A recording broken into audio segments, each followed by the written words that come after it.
बोली सांवरी सरकार की। परमात्मा की जब छवि सामने आ जाती है तो सब कुछ भूल जाते हैं। ऐसा भाव जब भक्ति में विभोर होकर के होता है तो फिर कुछ भी सुहाता नहीं है। आज ध्रुव जी को भगवान को पाने की मन में लगन लग गई है और ध्रुव जी आज रोके से भी रुक नहीं रहे हैं। अंत में नारद जी जैसे संत ने भी ध्रुव जी को आज गुरु मंत्र दे दिया। कहा बेटा वृंदावन में जाओ और जब वहां भक्ति करोगे तो तुम्हें भगवान की प्राप्ति होगी।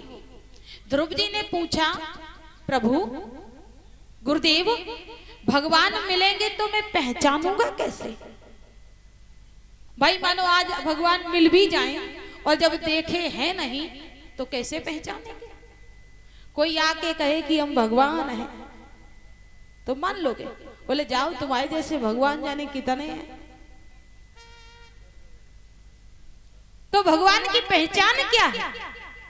नारद जी कहते हैं बेटा भगवान की पहचान है, भगवान जब तेरे समक्ष आएंगे बताने लगे हैं कि श्रीवत्स सांकम घनश्यामम पुरुषम वनमालिनम शंख चक्र गदा पद्मैर भिव्यक्त चतुर्भुजम। भगवान की पहचान है बेटा कि भगवान के वक्ष स्थल पर श्री वत्स का चिन्ह है। उनके शरीर सजल जलधर मेघ के समान श्याम वर्ण के हैं और वे परम सुंदर हैं। उनके गले में वनमाला है, 4 भुजाएं हैं, शंख चक्र गदा और पद्म शोभायमान हो रहे हैं। ऐसे उन भगवान की छवि है। और कहा किरीटिनम कुंडलनम केयूर वलयान्वितम कौस्तुभाभरण ग्रीवम पीत कौशेयवाशम। बेटा उनके अंग प्रत्यंग किरीट है, कुंडल केयूर मछली के आकार के कुंडल हैं उनके, जिन्हें मकराकृत कुंडल बोलते हैं। गले में हार है और सुंदर सुंदर आभूषण उनके वक्ष स्थल पर शोभायमान है। कौस्तुभ मणि उनके गले में पड़ी हुई है जो अत्यंत दिव्यमान है। पीला पीतांबर धारण किया है और उस मणि के प्रकाश से भगवान के आभूषण जगमगा रहे होंगे। ये भगवान की ऐसा सुंदर चित्र है, ऐसी सुंदर छवि है। और जो भी भगवान की मन से पूजा करता है, देखिए मानस पूजा को भी उत्तम बताया गया है। सब पूजा उत्तम है लेकिन मानस पूजा का क्या कहना। व्यक्ति शरीर से हाथों से तो पूजा करते हैं पर मन से पूजा करना बड़ा कठिन कार्य है। आपने देखा होगा आचार्य जी पूजन करा रहे हैं, उन्होंने कहा पवित्रा पवित्रो वा सर्वावस्थांगतोपवा या स्मृत पुंडीकांक्षा सभ्यांतरः शुचिः। हाथ धुलिए। अब यजमान के हाथों पर जल छोड़ रहे हैं पर यजमान हाँ हाँ ठीक है ठीक है, हाँ हाँ ठीक है ठीक है ठीक है, मन नहीं है। पंडित जी बोले अक्षत उठाओ अक्षतम समर्पयामि। हाँ हाँ हाँ ठीक है चले जाओ, तुम वहां चले जाओ, अक्षत समर्पयामि। तो शरीर से तो पूजा हो जाती है पर मन से पूजा करना बड़ा कठिन कार्य है। और पर मानसिक शरीर से पूजा करने में दाम खर्च होता है पर मानसिक पूजा में एक ढेला भी नहीं लगता। एक बहुत ही कंजूस व्यक्ति थे, उन्होंने कहा कि ऐसी कोई पूजा बताओ महाराज जिसमें 1 रुपया खर्च ना होता। पंडित जी ने कहा ठीक है मन से पूजा करो तुम। बोले कैसे करने हैं? तो बोले मानस पूजा का एक विधान है, सवेरे आप चारपाई से उठो और चाहे ना उठो, 4 बजे जाग जाओ ब्रह्म मुहूर्त में, 4 से 5 बजे, और पड़े पड़े चारपाई पे विचार करो, मन में सोचो कि हम गंगा स्नान कर रहे हैं। मन में विचार करो कि हम गंगा स्नान कर रहे हैं, और गंगा स्नान करने के बाद में फिर ठाकुर जी को स्नान करा रहे हैं। फिर उनका सोने का सिंहासन मन में ही सोचना है, हकीकत में कुछ नहीं है। सोने के सिंहासन को साफ करके गंगा जल छिड़क के शुद्ध आसन बिछा करके रेशमी, और भगवान को उस आसन पर आसीन करा रहे हैं। सोने का मुकुट भगवान के मस्तक पर बांध रहे हैं, मड़ियों की माला पहना रहे। सब सोचना ही तो है, मन में से ही तो करना है। और उसके बाद में भगवान को सुंदर माखन मिश्री का भोग लगा रहे हैं। ऐसा विचार करो तुम सुबह, और बस हो गई पूजा। बोले इससे उद्धार हो जाएगा, बोले कि बिल्कुल हो जाएगा, मन से तो करोगे। और जब ये कोई काम मन से ही करना है तो सारा मन भगवान में लगाना पड़ेगा। और मन, क्योंकि हाथ से तो कर नहीं रहे हो, मन से कर रहे हो, तो संपूर्ण जगह से, घर परिवार रिश्ते नातों से मन हट करके सीधा केवल परमात्मा के चरणों में केंद्रित रहेगा। सेठ जी ने पूजा प्रारंभ कर दी। अब तो सेठ जी रोज ब्रह्म मुहूर्त में जाग जाएं, और बस वही उनकी दिनचर्या हो गई। पड़े पड़े चारपाई पे बोले अब हम गंगा स्नान कर रहे हैं, अब हम ठाकुर जी को जगा रहे हैं, अब हम ठाकुर जी का सोने का सिंहासन लगा रहे हैं। ऐसे रोज पूजा करने लगे। एक दिन क्या हुआ कि दूध जो ठाकुर जी को दे रहे थे उसमें सेठ जी मुट्ठी से ऐसे चीनी डाल रहे थे, तो सोचा कि काम हाथ में भिड़ाएंगे तो लाओ डब्बा से ही डालने, जो भी छोटी सी डिबिया में चीनी रखी थी। तो सेठ जी ऐसे हिला करके डालने लगे, तब तक हाथ कांप गया, तो चीनी जो गिलास में डाल रहे थे वो आधा गिलास हो गई, दूध छलक गया। सेठ जी बोले चीनी ज्यादा पड़ गई, तो सेठ जी चम्मच से चीनी को निकालने लगे। भगवान प्रकट हो गए और भगवान ने हाथ पकड़ लिया। बोले तेरे बाप का क्या जा रहा है, मन से ही तो दे रहा था, उसमें से भी चीनी निकाल ली। तो कहे सच्चा भाव होना चाहिए, मानसिक पूजा से भगवान की प्राप्ति हो जाती है। ध्रुव जी ने कहा गुरुदेव भगवान की छवि का दर्शन आपने बता दिया, आगे क्या करना है? तो कहा जाओ बेटा मैं तुम्हें 12 अक्षर मंत्र देता हूं। ओम नमो भगवती वासुदेवाय मंत्रेणान देवस्य कुर्याद द्रव्यम मयि बुधः सर्प्यान विधिर्धैर्य देवस्य काल विभागवितो। इस 12 अक्षर मंत्र का आप निरंतर जाप करना। और इस ओम नमो भगवते वासुदेवाय मंत्र को ज्यादातर लोग गलत ही बोलते हैं। लोग बोल देते हैं कि ओम नमो भगवते वासुदेवाय नमः, जहां नमः लगा दिया मंत्र खंडित हो गया, क्योंकि नमो शब्द तो उसमें पहले ही है। अगर नमः लगा देंगे तो शब्द बढ़ जाएंगे, है तो केवल 12 अक्षर ही। तो मंत्र सिर्फ है ओम नमो भगवते वासुदेवाय। 12 अक्षर मंत्र लेकर के आज ध्रुव जी वहां से चले जाते हैं। इधर नारद जी उत्तान पास से जाकर के मिले हैं। सांत्वना दी तुम्हारा पुत्र समाज में वो कार्य स्थापित करने जा रहा है जिससे तुम्हारे कुल में कीर्ति मिलेगी, तुम्हें भी नाम मिलेगा और तुम्हारे पुत्र का भी संसार में नाम होगा। ऐसा आश्वासन दिया और उसके बाद में नारद जी वहां से चले जाते हैं। इधर सुखदेव जी महाराज कहते हैं राजन परीक्षित वह नन्हा सा ध्रुव वृंदावन में जाकर के भगवान की तपस्या करने के लिए एक छोटी सी कुटिया बना करके वहीं पर निवास करने लगा है। तो कहा कि पहले महीने में ध्रुव जी ने भगवान की तपस्या की तो बताया त्रात्रांते त्रातांते कपित्थ बदराशनः आत्मवृत्त्यनुसारेण माशम निन्येयर्चन हरि।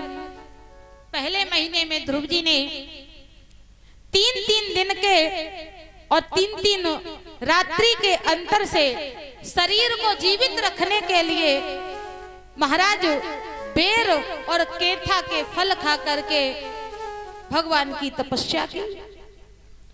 दूसरे महीने में द्वितीयम च तथा मासम षष्ठे अर्भको दिने तृणपत्राभि दिभि शीर्णहे कृतान्नो अभ्यस्य दुभ्यम विभुम। कहे दूसरे महीने में ध्रुव जी ने 6-6 दिन के अंतर से घास फूस के सूखे पत्ते खा करके भगवान की तपस्या की। तीसरे महीने में 9-9 दिन के अंतर से जमुना जी का जल पी करके भगवान श्री हरि की आराधना की। चौथे महीने में ध्रुव जी ने 12-12 दिन के अंतर से श्वास को जीत करके वायु को पी करके हवा को पी करके भगवान की तपस्या की। और जब 5वां महीना आया तो लिखा पंचमे मास्यानुप्राप्ते जित श्वासो नपात्मजः ध्यायनम ब्रह्म पदैकेन तस्थौ स्थाणु विवाचलः। लोग कहते हैं कि ध्रुव जी ने 6 महीने तपस्या की, पर श्रोताओं 6ठा महीना तो आया ही नहीं। 5वें महीने में प्रमाण भागवत जी में व्यास जी ने लिखा पंचमे मास्यानुप्राप्ते जित श्वासो नपात्मजः। 5वें महीने में ही ध्रुव जी ने श्वास को जीत करके ब्रह्मांड में स्थित कर लिया और ध्रुव जी अपने अंतर ध्यायम पदम ब्रह्म पदैकेन एक पैर से खंबे से की भांति खड़े होकर के भगवान का दर्शन अपने हृदय में करने लगे। संसार की वायु को खींच करके जब प्राण वायु में अपने ब्रह्मांड में स्थापित किया तो त्रिलोक में हाहाकार मच गया। जब ध्रुव ने खींची प्राण वायु तो वायु रुकी, त्रिलोकों की एड़ियां रगड़ छटपटा उठे, दम घुटने लगी प्राणियों की। देवता भागे, इंद्र का सिंहासन डोल गया और दौड़ करके भगवान के पास आया। भगवान ऐसा है कौन भक्त, ऐसा कौन सा तपस्वी है जिसने पूरे ब्रह्मांड की प्राण वायु को खींच लिया है। भगवान मुस्कुराए और बोले कोई तपस्वी नहीं है, 5 वर्ष का बालक है। तो कहा महाराज उसको दर्शन दीजिए, नहीं तो पृथ्वी पर प्रलय आ जाएगी, जीव जंतु समस्त अपने प्राणों का त्याग कर देंगे। आज भगवान ने इंद्र को विदा किया और परमात्मा चतुर्भुज स्वरूप लेकर के ध्रुव जी के सामने प्रकट हो जाते हैं। बोले आनंद कंद भगवान की। आज भगवान ध्रुव जी के सामने प्रकट हो जाते हैं। लेकिन आश्चर्य की बात यह है कि भगवान तो प्रकट हो गए पर ध्रुव जी ने आंखें खोल के नहीं देखा।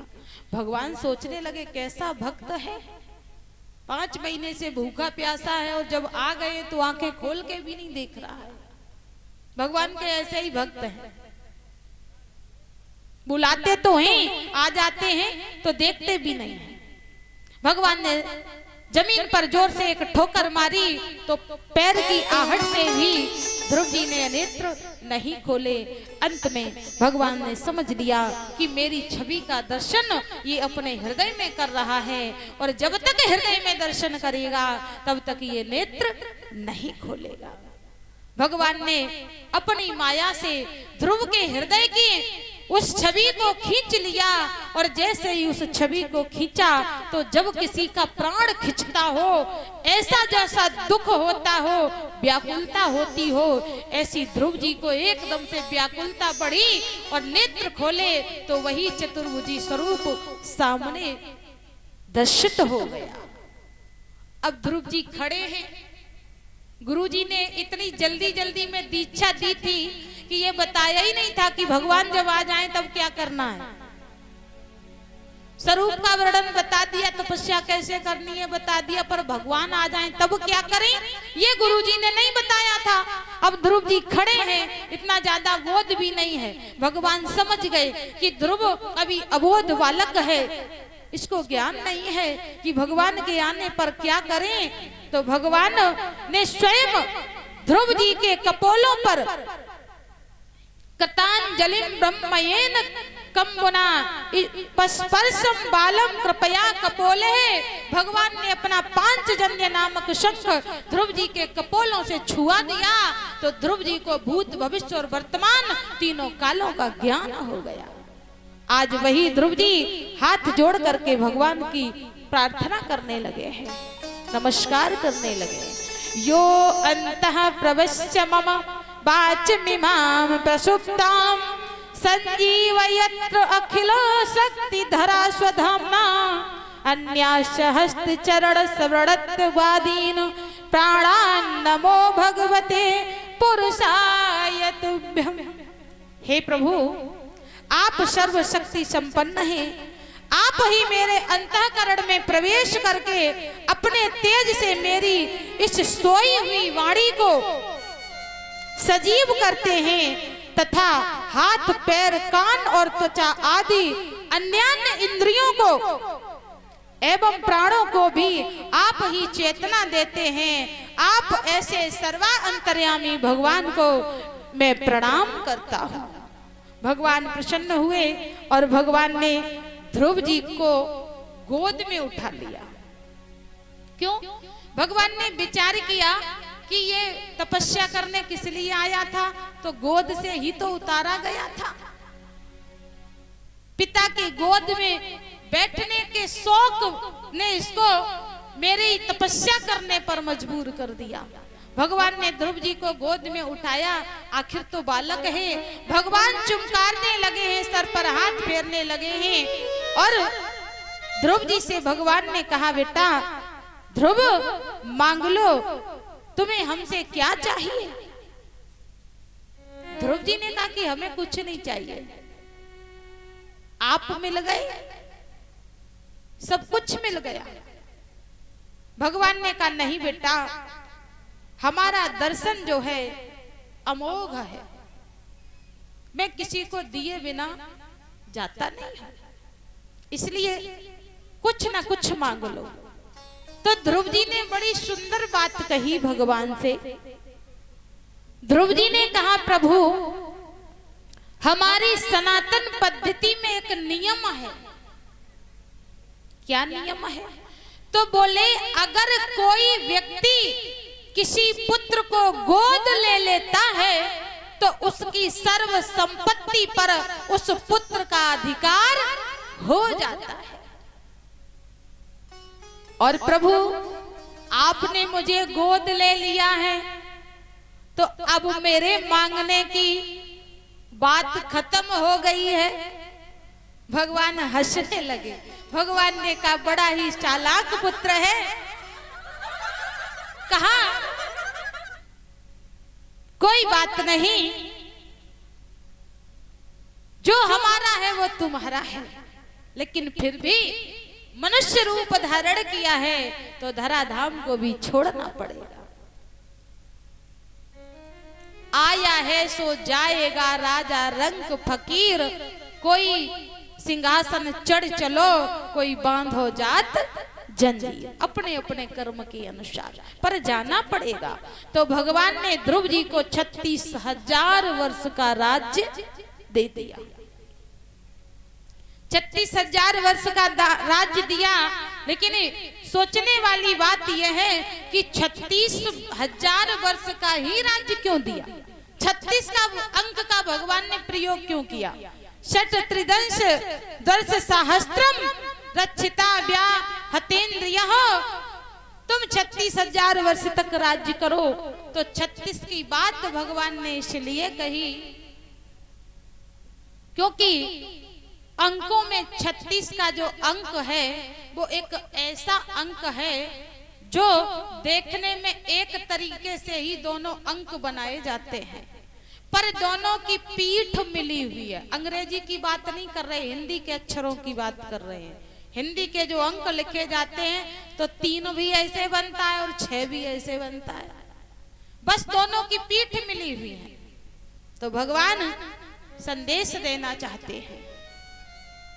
विद्वान ने लिखा कि जग में रहो 36 हुई, राम चरण 36।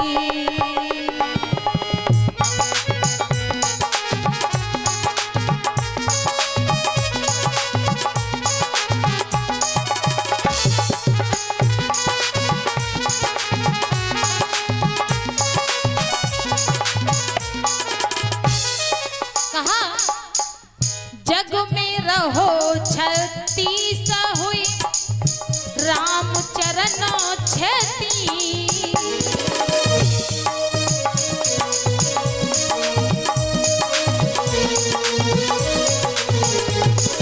और तुलसी कहा ये मानिए, यह मति मतो प्रवीण।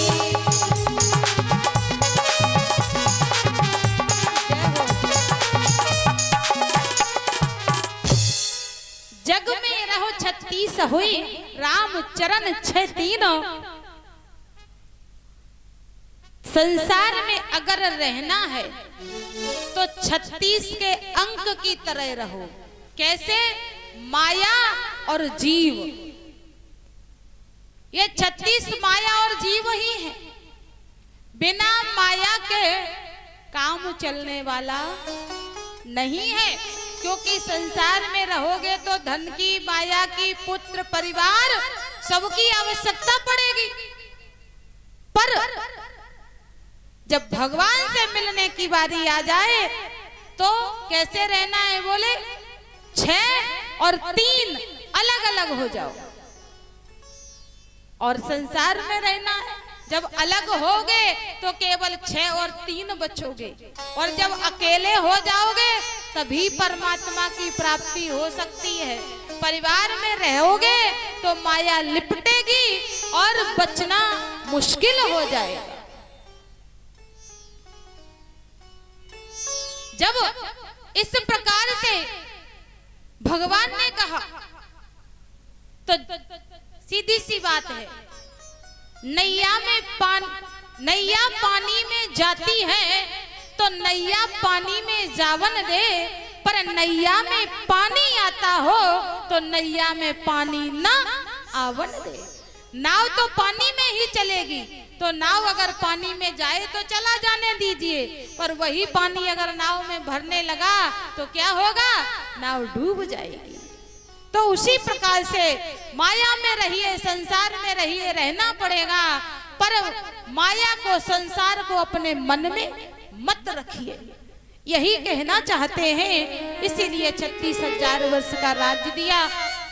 इस प्रकार से सुखदेव जी महाराज कहते हैं, ध्रुव जी ने भगवान की प्राप्ति की, और ध्रुव जी भगवान को प्राप्त करने के बाद में अपने घर लौटे। महाराज उत्तानपाद ने ध्रुव जी को राजा बनाया, और राजा बनाने के बाद में उत्तम को युवराज बनाया।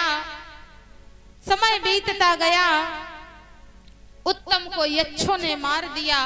ध्रुव जी युद्ध करने के लिए गए तो यक्ष, और ध्रुव जी भगवान के वरदानी हैं, यक्ष भी वरदानी हैं, तो अगर इनमें युद्ध हुआ प्रलय आ जाएगी। इसीलिए भगवान ब्रह्मा ने इस युद्ध को रोकने के लिए मनु महाराज को भेजा। मनु महाराज ने दोनों में सुलह कराई, और सुलह कराने के बाद में ध्रुव जी को यक्षराज ने भक्ति का वरदान दिया। 36,000 वर्ष का राज्य भोगने के बाद में ध्रुव जी हरिद्वार में जाकर के भगवान की तपस्या करने के लिए चले जाते हैं। ध्रुव जी जब तपस्या करने के लिए माता गंगा के किनारे पर बैठे तो माता गंगा के जल से कलकल निनाद हो रहा था और ध्रुव जी के भजन में विघ्न पड़ रहा था। तो ध्रुव जी ने माता गंगा का किनारा छोड़ दिया और जब उठ करके चलने लगे तो माता गंगा ने कहा, बेटा कहाँ जा रहे हो? तो कहा, मैया आपका जो जल बह रहा है इसकी ध्वनि से मेरे भजन में विघ्न पड़ रहा है, इसलिए अब मैं यहाँ भजन नहीं कर सकता। माता गंगा ने कहा, बेटा तेरे जैसा भक्त अगर मेरा द्वार छोड़ करके चला जाएगा तो संसार के लोग फिर इस गंगा के पास नहीं आएंगे, इसलिए आज से तू अपना भजन करो, मेरे जल से आवाज नहीं होगी। अगर आप लोग हरिद्वार गए हो तो वहां पर ध्रुव घाट है, वहां गंगा मैया शांत होकर के बह रही है। बोले वृंदावन बिहारी लाल की जय। ध्रुव जी ने तपस्या की, उसके बाद विमान आया ध्रुव जी को लेने के लिए। नंद और सुनंद पार्षद आए। ध्रुव जी ने देखा कि सदेह विमान लेने के लिए आया। ध्रुव जी जैसे ही विमान में आरूढ़ होने वाले थे तो काल देवता आए और हाथ जोड़ करके ध्रुव जी से कहा, प्रभु मुझे स्वीकार कीजिए, क्योंकि सशरीर कोई भी भगवत धाम में नहीं जा सकता है। अगर आप जैसा भक्त मुझे स्वीकार नहीं करेगा तो महाराज भगवान की जो सत्ता है, भगवान का जो विधान है वह पलट जाएगा, उसमें विघ्न पड़ जाएगा, इसलिए मुझे स्वीकार कीजिए। तो आज व्यास जी महाराज ने लिखा, तदोत्तान पदः पुत्रो ददर्शांत कमागतम मृत्योर्मूर्धनम पदम दत्वा आरूहो अद्भुतम ग्रहम। आज ध्रुव जी काल के सर पर पांव रख के तब विमान में बैठे हैं, ऐसा कोई भक्त नहीं हुआ है। वैसे तो सबके सर पर काल ही पांव रखता है, कहते हैं ना कि सर पे काल सवार है, तेरे सर पर काल सवार भजन कर बावरिया। लेकिन ध्रुव जी ऐसे भक्त हुए हैं कि ध्रुव जी ने काल के भी सर पर पांव रख दिया और शरीर को छोड़ करके विमान में बैठ करके जब चले तो ध्रुव जी रास्ते में जा रहे थे तो पर ध्रुव जी से भी एक गलती हो गई। ध्रुव जी के मन में विचार आया कि मैं भगवान का अनन्य भक्त हूँ कि आज काल भी मेरे समक्ष हाथ जोड़ के खड़ा था। तो ध्रुव जी के मन में अहम आ गया, और जहां अहंकार आ जाता है वहां पर भगवान अपने धाम में प्रवेश नहीं देते हैं, क्योंकि भगवान का भोजन ही अहंकार है, भगवान गर्वाहारी है। तब तक ध्रुव जी का विमान भगवान के दरवाजे पर पहुंच गया। भगवान के पार्षदों ने रोक दिया कि ध्रुव को भगवान के वैकुंठ में प्रवेश नहीं मिलेगा। क्यों नहीं मिलेगा? क्योंकि ध्रुव जी को अहंकार हो गया। अब जरा विचार कीजिए, हम और आप, ध्रुव जी ने पूरी बाल्यावस्था में भगवान को प्राप्त कर लिया, पूरा जीवन भगवान की भक्ति में बिताया और भगवत धाम के लिए विमान तक आ गया। उसके बाद भी ध्रुव जी को जरा से अहंकार के कारण भगवान के धाम में प्रवेश नहीं मिला। और हम और आप जरा जरा सी बातों पर अहंकार में चूर हो जाते हैं, पग पग पर